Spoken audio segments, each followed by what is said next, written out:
Hello everybody, welcome back to my channel, My Social Thread. I'm Crystal, and to all my new viewers, hello, and to all my returning viewers, thank you very much for coming back. So today is my second episode for Friday Sews, and Friday Sews is a recent thing I've discovered, care of Adele from Sofa Serenity. And basically, if you type in hashtag Friday Sews on Instagram, all of the sewing vloggers will pop up, so you can find your favourite vloggers there and see what they're up to, and you can also discover or find new vloggers to follow should you wish to. Likewise on YouTube, if you type in Friday Sews in the search bar, again all the sewing vloggers will pop up there, so that's an easy way to look for sewing vloggers, sewing vloggers-bloggers, if that's what you're after.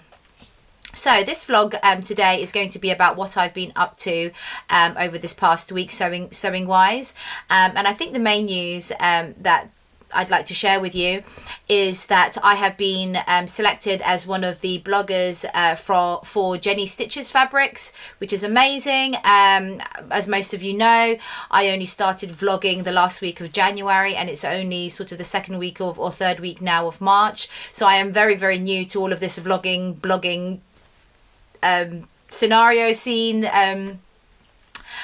So I'm very, very grateful that I have been chosen. Jenny Stitches Fabrics is a fabric store in Borough in Furness. I believe that's in Cumbria. It's a lovely little store. Her website isn't fully packed with fabrics and notions and things, but it is quite a nice, you have got a nice selection of items on there, lots and lots of patterns as well, notions.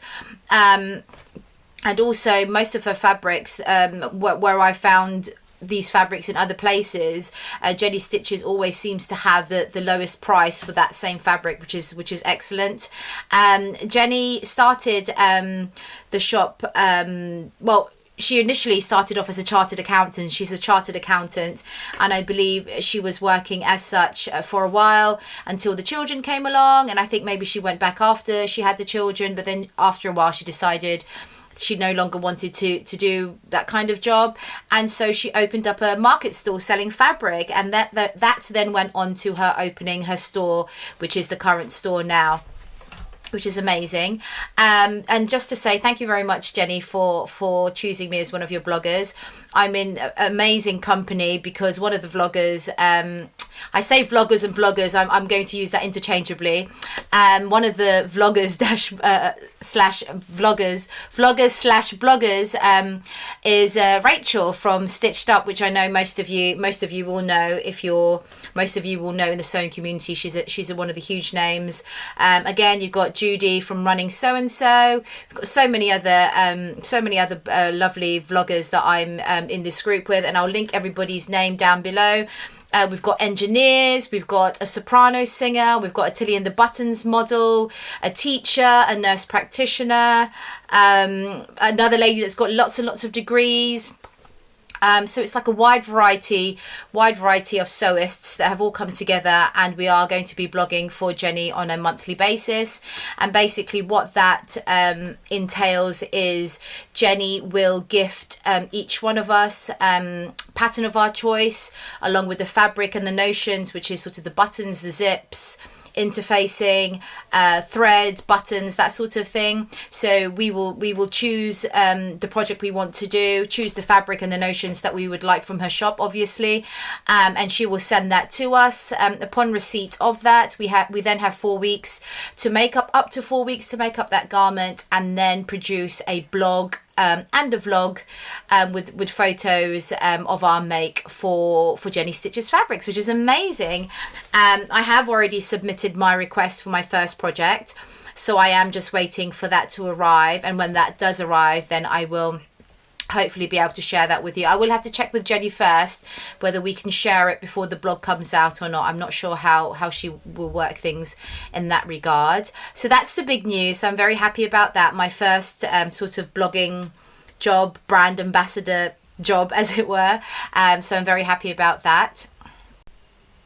The second big thing this week that I wanted to share with you is my progress on my coat. I have done the burda, or I'm working on the burda 6378 coat, and I'm making this version here. So it's basically a quite relaxed, loose fitted wrap coat, which is still sort of in fashion, I suppose. And the reason I chose it was because obviously it wasn't fitted for my first coat. I didn't want to have fitting issues. So it's quite a relaxed fit, and you have the belt to cinch it in. So I thought I would give that a go. The instructions for it weren't too bad. You basically get the instructions on sort of a sheet like this. These are different languages, so it's just this column here, English instructions. I did have to ponder over it for a couple of days because I wasn't quite understanding some of the instructions that were given. But then once I'd got my head around it, it was actually quite a simple make. So the first thing I did was do a toile, which is a practice garment. And I've never done a toile before because I just think sometimes it's probably not the best use of my time or the best use of my fabric. But for the coat, because I had some expensive beautiful fabric that I wanted to use for the actual project, I thought that a toile would be the best way to go forward. So normally with a toile or with practice garments, if for example you're making a dress that has a lining, people would normally just do a toile of the lining. So instead of cutting out the pieces for the actual outer dress, they will just cut out the pieces for the lining, do that in sort of inexpensive fabric and try that on, and if that fits, then obviously the outer dress will fit as well. And so I went along with that concept, and I cut out the lining pieces for my coat, and I'll show you what I've done here. I just used some inexpensive linen look viscose, and I cut out the lining, so it's nothing fancy, and I'll just show you what it is. So this is the back panel, the back bodice, and these are the two front bodice pieces, and I'll try that on for you now. So as you can see, it doesn't go over, it doesn't cover over. And the reason why what I failed to realize was because it's a wrap coat, the lining finishes halfway in, because you've got this sort of shawl thing that goes into the coat. It will become more clearer when I show you the actual coat. So then I realized actually the lining is not going to give me an idea of whether or not this coat is going to fit, because it's not the right it's not the full coat shape on me. So then I had to go back to the drawing board, and then I decided to then do a toile using different fabric, because I didn't have any more of this fabric, but of the actual outer coat itself. And the toile is over here. So I just made this in a grey coating, which I bought inexpensively, 3 meters for £10 from Colville Fabrics. And actually I bought it because it was cheap, and I thought, yeah, I definitely will use that, and I never have done, and I've had it in my stash for about, gosh, three or 4 years, and it's actually come in really, really handy. So this is what it looks like. This is the collar, these are the sleeves here, and I'll quickly try it on for you.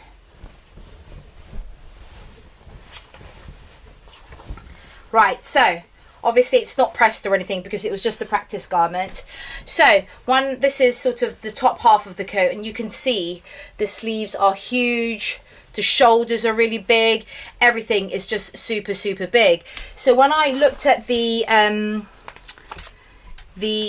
garment measurements and the body measurements on this pattern envelope, according to my measurements, I would be sewing up the size 16, and this is what this toile is made of, but it was just far, far too big.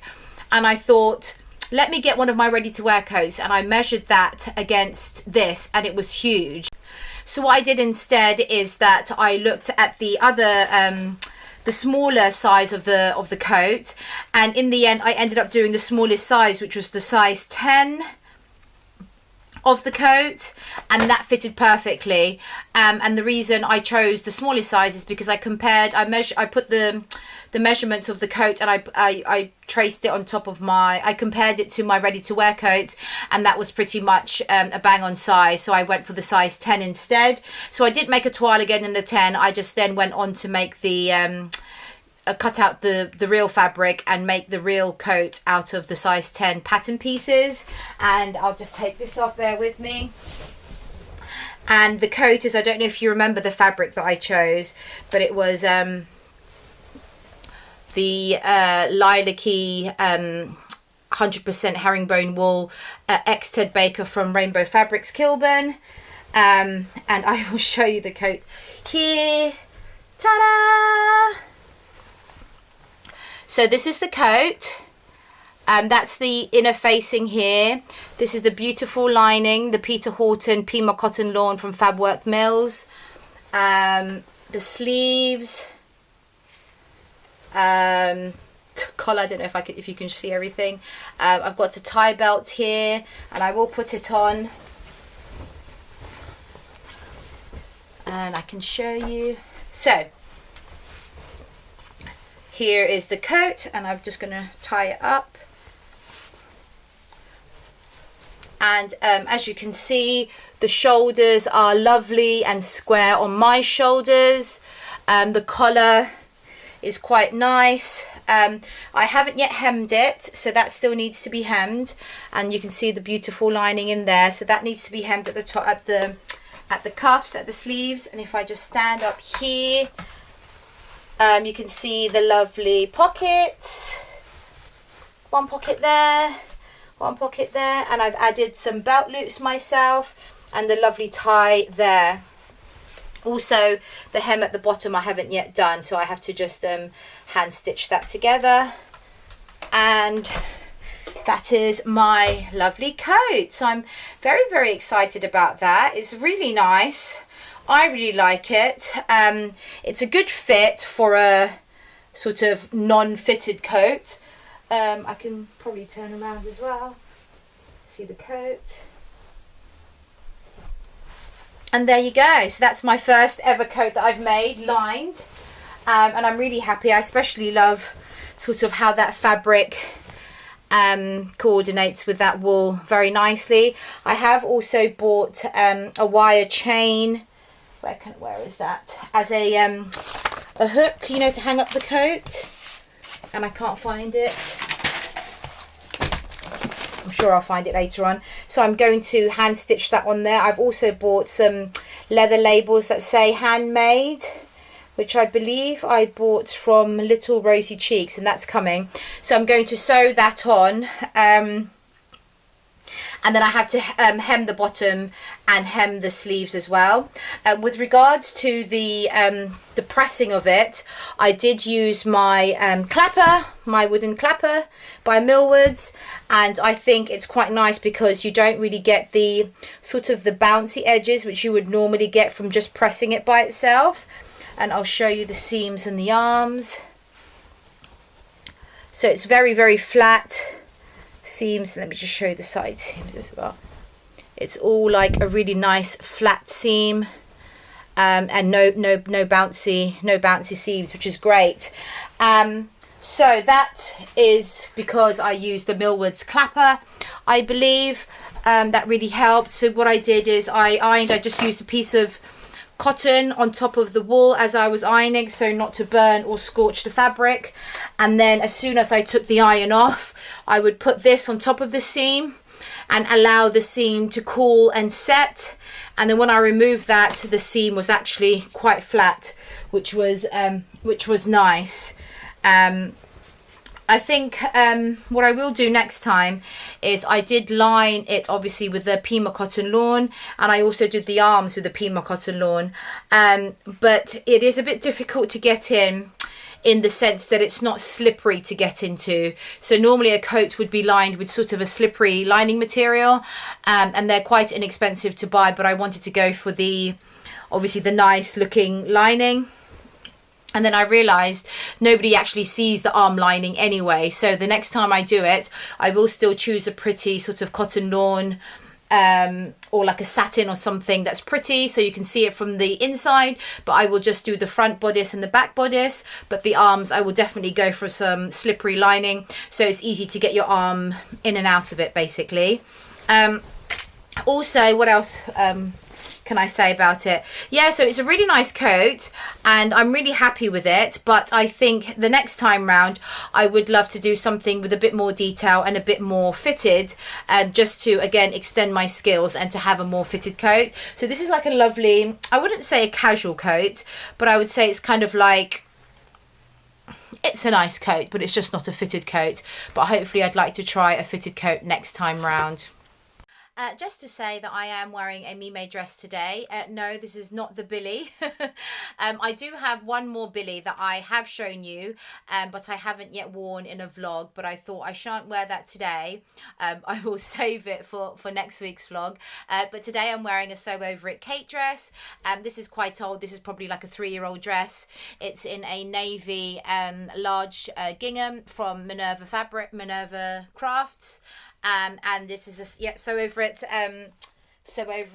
Kate dress, and it's got a button placket, but it's a hidden button placket, so your buttons are actually inside this little hidden placket, as it were.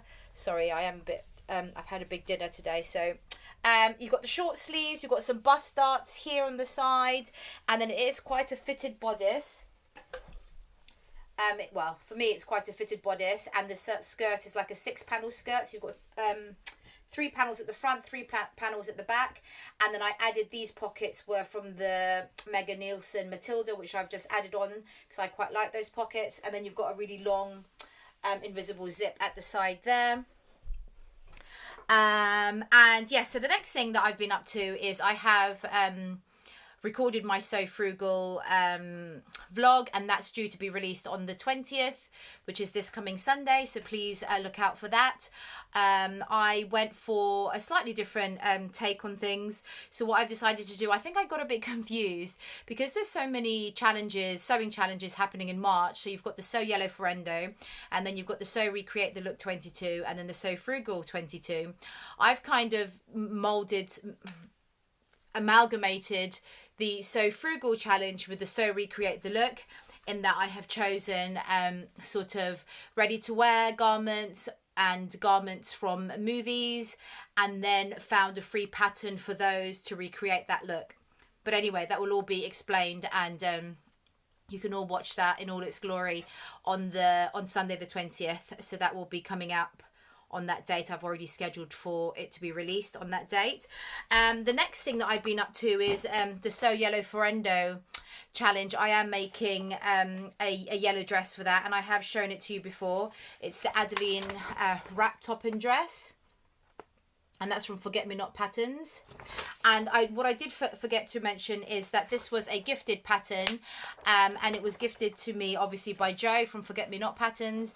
And originally it was gifted because we asked her to be a sponsor for the Selfless Sew April challenge, Selfless Sew April 22 challenge that Adele and I are hosting this coming April.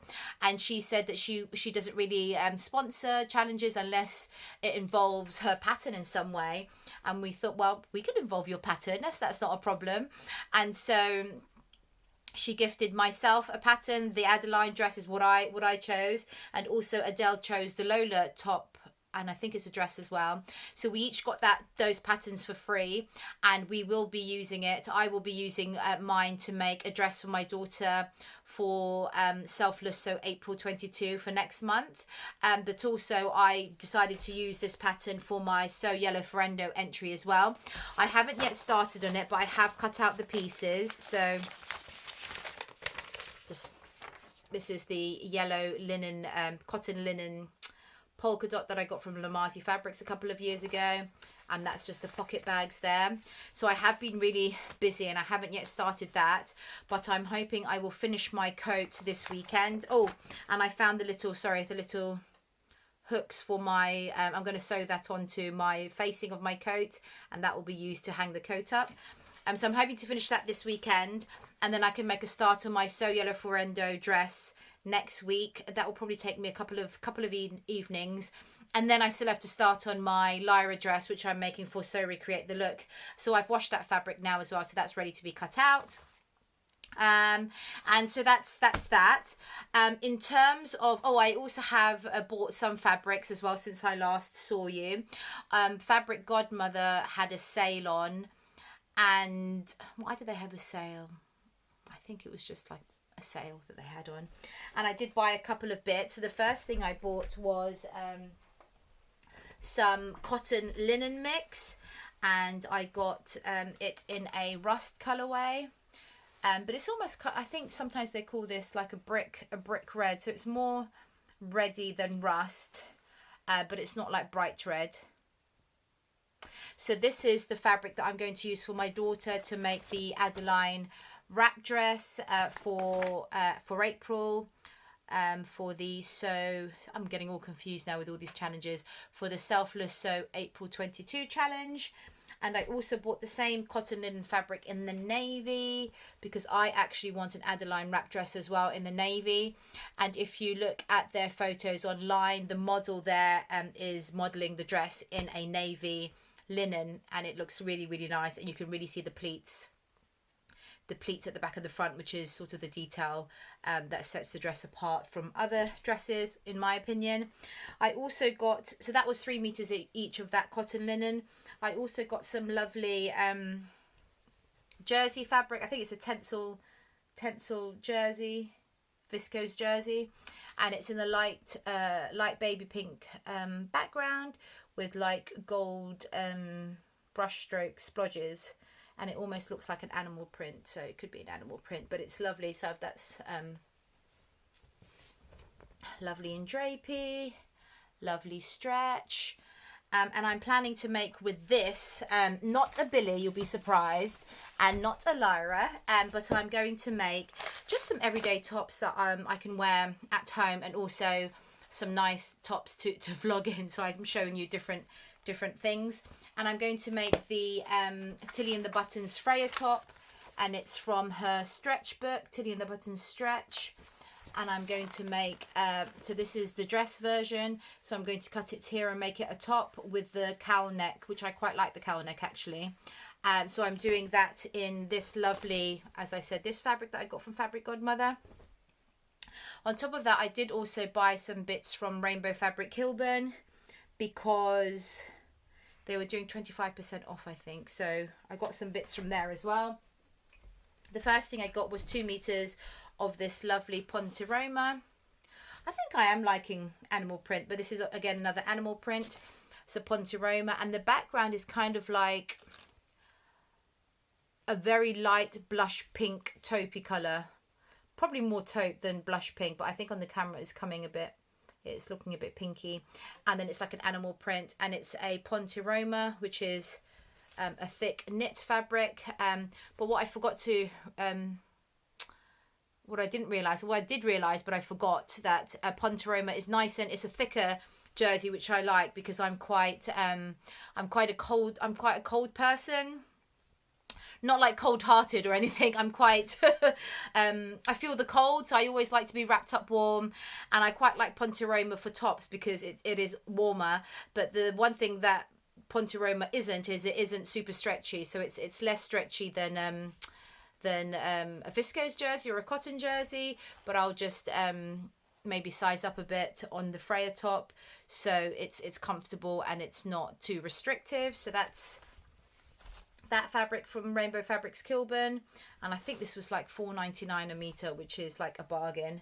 And the other thing I bought as well, was this lovely, I don't know if you can see it, it's called is it Ghee Pure, a Ghee Pure lace in black from Rainbow Fabrics Kilburn. Again, this was really inexpensive, and basically what it is, I put fabric behind it so you can see what the lace is like.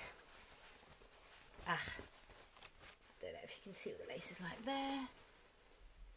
So it's like a border print, and it's got these lovely it's Ghee Pure lace, and I have seen similar things like this in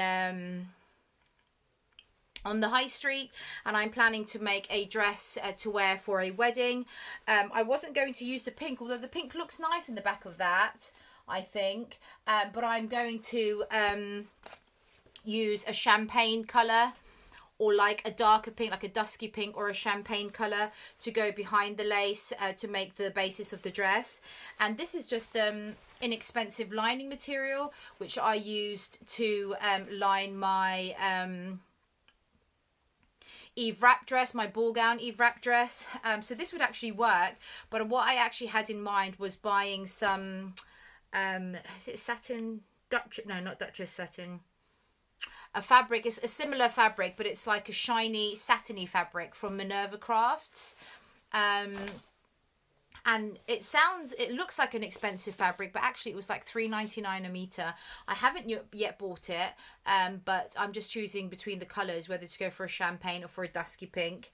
And I haven't yet chosen the pattern I want to make, but what I do know is I want it to be either a V with buttons down the front and then like a nice flared skirt, or a wrap with a flared skirt. But I really do want sort of the big sleeves, almost like the Sage brush top sleeves, or the Anna Allen Anthea blouse, where you've got sort of the big sleeve head and like a big sleeve ish, a big sleeve. So that's kind of the look that I want to go for.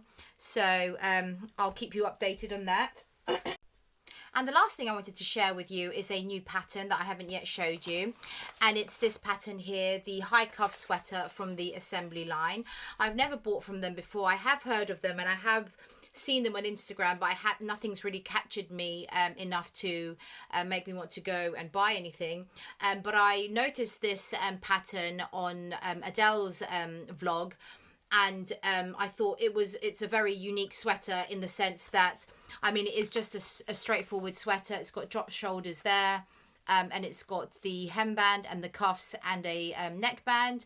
At the back of it, the hemband is slightly curved at the back, and that sits nicely in the small of your lower back, which gives it a feminine silhouette. But the unique thing about this pattern is that it can be used, you can make it up using woven fabric. So the arms and the bodice can be in a woven fabric, viscose, cotton lawn, linen, that sort of thing. And then obviously you would need the stretchy rib for the cuffings and the neckband, which I think is amazing. I've not yet seen a pattern that mixes a woven and a knit fabric to make one garment, which is really unique, I think. And also, I didn't realise that their pattern envelopes were sort of A4 size, which is different. And